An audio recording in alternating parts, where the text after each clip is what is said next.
বাংলার বিনোদন শিল্পের একাল সেকাল পর্ব 13।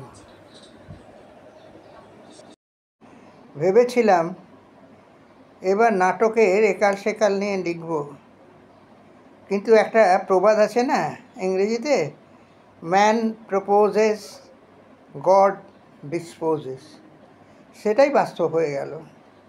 লিখতে হচ্ছে টলিউডের থ্রেড কালচার নিয়ে একাল সেকাল। এই প্রসঙ্গে আমি প্রয়াত শ্রী তরুণ মজুমদারের সিনেমা পাড়া দিয়ে প্রথম খণ্ডর বইটার কিছু অংশ পড়ে শোনাচ্ছি। সিনেমা পাড়া এসে প্রথম জীবনে সেই শ্রী তরুণ মজুমদার একটা সময় ডাইরেক্টর হওয়ার সুযোগ না পেয়ে ক্যামেরাম্যান হওয়ার জন্য বেগবাগানের রূপশ্রী স্টুডিওতে পারিবারিক রেফারেন্সে এসেছিলেন। শ্রী মজুমদার লিখছেন, শুটিং থাকলে তো বটেই, শুটিং যেদিন নেই সেদিনও স্টুডিওর টেকনিশিয়ানরা দুপুরের দিকে অর্থাৎ বাড়িতে লাঞ্চ টাঞ্চ সেরে স্টুডিওয়ে হাজির হন। হয়তো এটাই নিয়ম, যেহেতু স্টুডিও তাদের মাস মাইনে দেয়। আমি অবশ্য মাইনে করির আওতা থেকে বাদ। তবু যদি বিশ্রামের দিনগুলোতে স্টুডিওর আর সবার সঙ্গে আরেকটু ঘনিষ্ঠ হতে পারি, অর্থাৎ কিঞ্চিত আলাপ পরিচয়, এই ভেবে 5-6 দিন পরে প্রথম যেটা নন শুটিং ডে, অর্থাৎ শুটিংয়ের কাজকর্ম নেই, সেদিনও দুপুর নাগাদ ট্র্যামে চেপে বেগবাগানের মোড়ে এসে নামলাম। বাকিটা আগেই বলেছি, হনটন, অতএব হেঁটে হেঁটে স্টুডিওর দিকে এগোচ্ছি। হঠাৎ 8-10 সামনে একজনকে দেখতে পেয়ে মনটা প্রফুল্ল হয়ে উঠল। আরে, সেই চাটুর্যমশাই না, সাউন্ড রেকর্ডিস্ট, সত্যেন চ্যাটার্জি না কি যেন নাম। একটা শ্যাওলা রঙের ট্রাউজার আর খয়েরি রঙের শার্ট পরে গুটি গুটি এগিয়ে চলেছেন নিশ্চয়ই স্টুডিওর দিকে। মুহূর্তে মনে হলো এই মুহূর্তটি ভগবান দত্ত। একা মানুষটি চলেছেন। আমি নিজেও আবার খানিকটা লাজুক গোছের। স্টুডিওতে 5 জনের ভিড়ে হয়তো মুখ দিয়ে ঠিকঠাক শব্দ বেরোবে না আমার। এই ভেবে সিদ্ধান্ত নিয়ে ফেললাম যে এমন একটা শুভ মুহূর্তের অপচয় নইব চ। পায়ের গতি বাড়িয়ে ক্রমশ তাঁর নিকটবর্তী হলাম। এরই মধ্যে তিনি একটা পানের দোকানের সামনে থামলেন। মুষ্কিপাতি জর্দা দেওয়া পানের অর্ডার করলেন। দোকানি যখন পান সাজছে আমি সুযোগটা নিলাম। পেছন থেকে হাত বাড়িয়ে তাঁর পায়ের ধুলো নিতেই তড়িৎপৃষ্ঠের মতো ঘুরে প্রায় থমকে উঠলেন। কে কে তুমি? আমি মানে নতুন, এই কদিন হলো স্টুডিওতে ঢুকেছি। স্টুডিও? কোন স্টুডিও? ওই রূপসী, মানে আপনিও যেখানে। সে কি, নতুন ঢুকেছেন? কোন ডিপার্টমেন্ট? ক্যামেরা, মানে অ্যাপ্রেন্টিস আর কি। তার মানে কার পারমিশনে? যেন বিনা অনুমতিতে তাঁর জেনানা মহলে ঢুকে পড়েছি, এইরকম একটা তিরিক্ষি ঝাঁঝ তার গলায়। কেশববাবুই পারমিশন দিয়েছেন। তাছাড়া ওই ক্যামেরাম্যান মানে সন্তোষবাবুও। একদম বেআইনি। ইউনিয়নের পারমিশন নিয়েছেন? ইউনিয়ন? আমি আকাশ থেকে পড়ি। হ্যাঁ, একটা ইউনিয়ন আছে, সিটিএবি, অর্থাৎ সিনে টেকনিশিয়ান অ্যাসোসিয়েশন অফ বেঙ্গল। তার কার্ড ছাড়া কাজ করার পারমিশনই নেই। আছে আপনার কার্ড? চুপসে গিয়ে বললাম, না তো। তাহলে পথ দেখুন। ঘাবড়ে গিয়ে বললাম, না মানে কোথায় গেলে কার্ড পাওয়া যাবে? কোথাও না, ধারালো গলায় চাটুজ্যেমশাই বলে উঠলেন। এটা কি ছেলে গেল নাকি?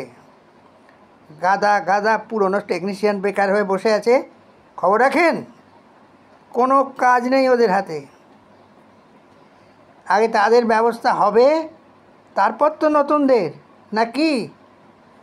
চলুন তো আমার সঙ্গে স্টুডিওয়ে, কারা কারা আপনাকে ঢুকিয়েছে দেখতে চাই। এই বলে জর্দা ভর্তি খিলি মুখে পুরে চাটুজ্যেমশাই গট গট করে এগিয়ে চললেন। নিভে যাওয়া আমি অনুসরণ করছি যেন বদ্ধ ভূমির দিকে। তার পরের অধ্যায়টি সংক্ষিপ্ত। কার কার মধ্যে কী যেন সব কথাবার্তা হলো, এখানে জটলা ওখানে জটলা।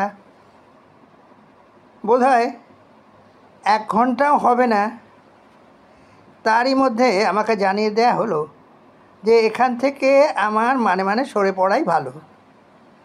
ভদ্রলোকের ছেলে আমি, কি দরকার আরও বেশি অপমানিত হয়ে। রূপসীর গেট থেকে যখন বেরিয়ে এলাম তখন বিকেল নেমে আসছে।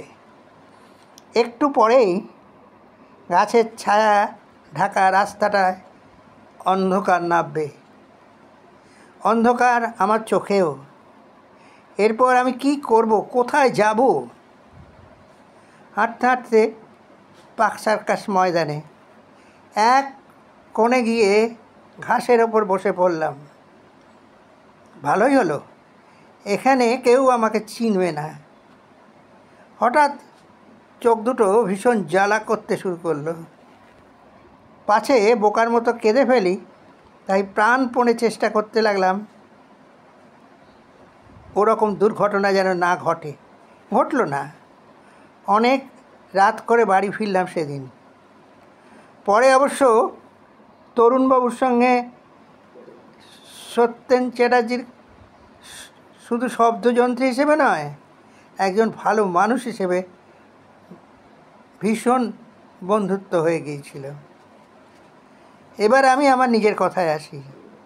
আমার প্রথম ছবি, ছায়াছবি, বাঁশের কেল্লারেও শব্দযন্ত্রী ছিলেন এই সত্যেন চ্যাটার্জি। আমার তখন 7 বছর বয়স। খুব মজার মানুষ ছিলেন এই সত্যেন চ্যাটার্জি। একসঙ্গে আমরা থেকেছি ইছামতি নদীর তীরবর্তী অঞ্চলে প্রায় 1 মাস। হই হুল্লোড় করেছি। আমার কোনো সমস্যা তো হয়নি, বরং আমি ঠিকমতো খাচ্ছি দাচ্ছি কি না এই মানুষটি আমার খোঁজ খবর সব সময় রাখতেন। এ বিষয়ে একটা কথা বলা প্রয়োজন যে সব জায়গায় সব সময় নতুনকে বরণ করে নেয় পুরনোরা, যেখানে সেখানে একটু আধটু পুরনোরা নতুনদের র্যাগিং করে থাকে, সে স্কুল কলেজ থেকে আরম্ভ করে চাকরির ক্ষেত্রেও।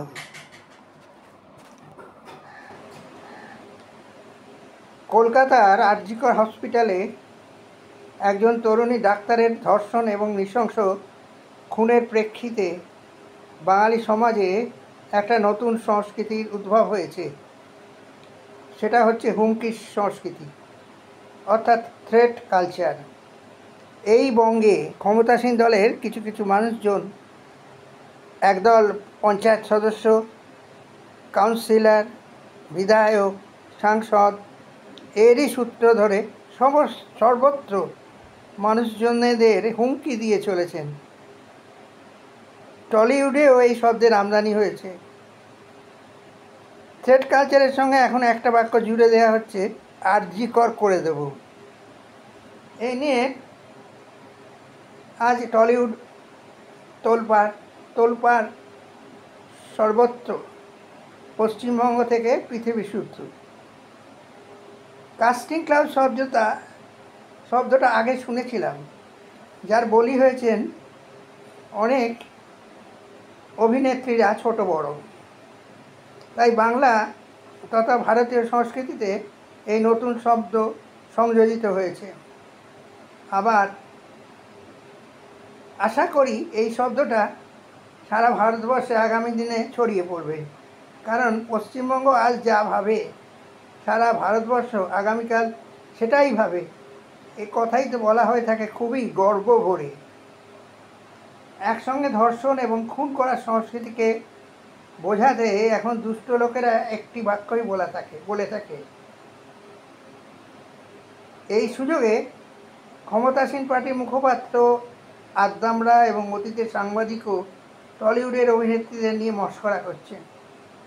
সত্যি কথা বলতে গেলে এই মানুষটার এখন যা বয়স হয়েছে তা হলো যৌবন হারানোর বয়স।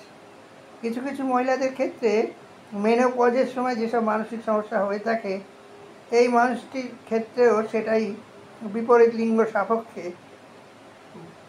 হচ্ছে বলে মনে হয়। একটা হাঁটুর বয়সী ছেলেকে সঙ্গে নিয়ে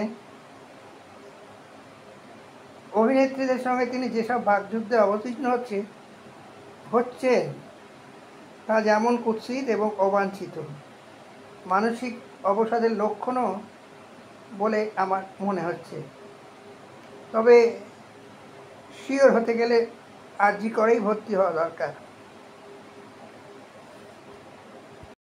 এই প্রতিবেদনে এর আগে শ্রী সত্যেন চ্যাটার্জি এবং শ্রী তরুণ মজুমদারের কথোপকথন থেকে সহজেই বোঝা যায় চলচ্চিত্র নির্মাণ জগতে গত শতাব্দীর 50-এর দশকেও সিনে টেকনিশিয়ান অ্যাসোসিয়েশনের অস্তিত্ব ছিল, যা বর্তমান যুগে গিল্ড নামে পরিচিত এবং যার অ্যাপেক্স বডি ফেডারেশন নামে পরিচিত।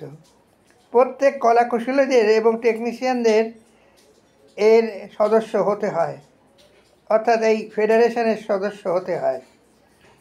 এর মধ্যে কোনো অন্যায় নেই, বরং এই ধরনের অ্যাসোসিয়েশন থাকাটা গণতান্ত্রিক রাষ্ট্রে জরুরি। ট্রেড ইউনিয়নের অধিকার শিল্পক্ষেত্রে বিশেষভাবে স্বীকৃত। সেইভাবেই চলচ্চিত্র শিল্পে বর্তমানে ফেডারেশনের উৎপত্তি। সর্বভারতীয় ক্ষেত্রে কুটির শিল্প থেকে আরম্ভ করে মাঝারি মাপের শিল্প এবং বৃহৎ শিল্প প্রত্যেকটি ক্ষেত্রে ট্রেড ইউনিয়নের অধিকার স্বীকৃত। এই ব্যবস্থার সূত্র ধরে ট্রেড ইউনিয়নগুলোতে রাজনৈতিক দলের আধিপত্য দেখা যায়। যখন যে দল ক্ষমতায় থাকে সেই দল ট্রেড ইউনিয়নগুলোতে আধিপত্য করে। এক্ষেত্রে চলচ্চিত্র শিল্পের ক্ষেত্রেও কোনো দ্বিমত নেই।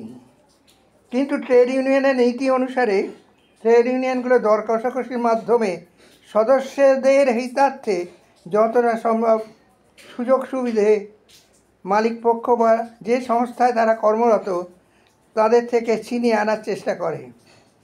শাসক শ্রেণী যখন ক্ষমতাসীন হন তখন হয় সমস্যা।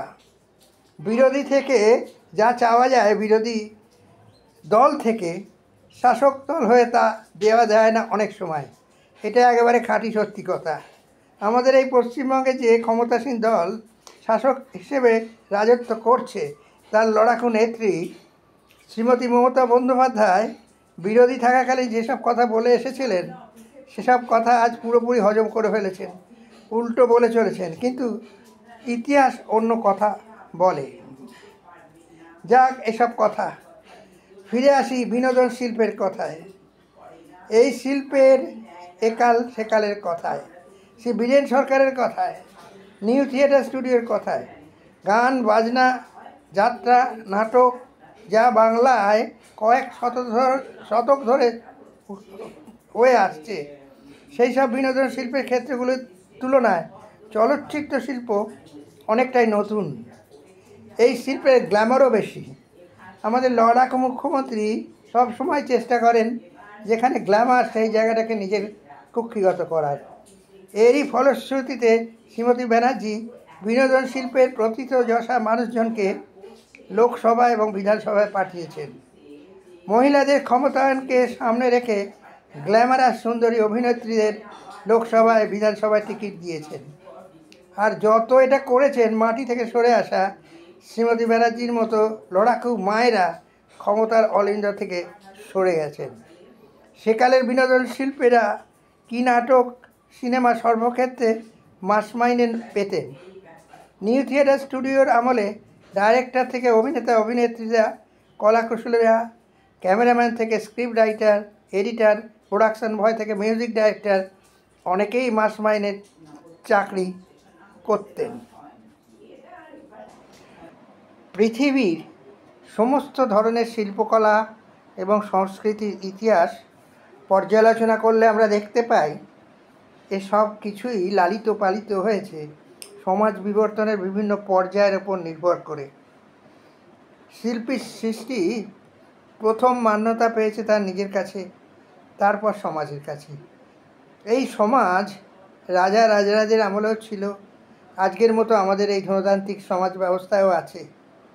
তবে শিল্পকলার পরিধিটা অনেক বড়, তার মধ্যেই রয়েছে বিনোদন শিল্প এবং বিনোদন শিল্পীরা। আর আমার এই প্রতিবেদন সেই নিয়ে, তাদের নিয়ে। সমাজ বিবর্তনের একটা পর্যায় হলো সামন্ততান্ত্রিক সমাজ ব্যবস্থা, যা শিল্প এবং শিল্পীর ক্ষেত্রে সব সময় গুরুত্বপূর্ণ হয়ে এসেছে।